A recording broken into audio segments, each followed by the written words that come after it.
Guys, welcome back to another video. Today's topic is about domain. What is the domain, how it works, before taking domain, what thing you have to remember, and what is the extension, how it completes your domain. So let's start. Many of us know domain is the address of your website. Domain is an identity of your business.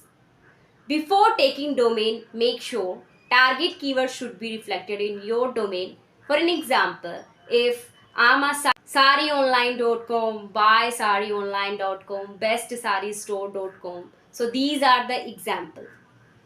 And what is the extension? For an example, if I'm using .in, .com, .govt, .org, .ae, where .in denoting, that means this is the website of India, and .com, that means it is a commercial website, .org reflected that it is the organizational. I'm sure many question has been clear and you will follow these steps.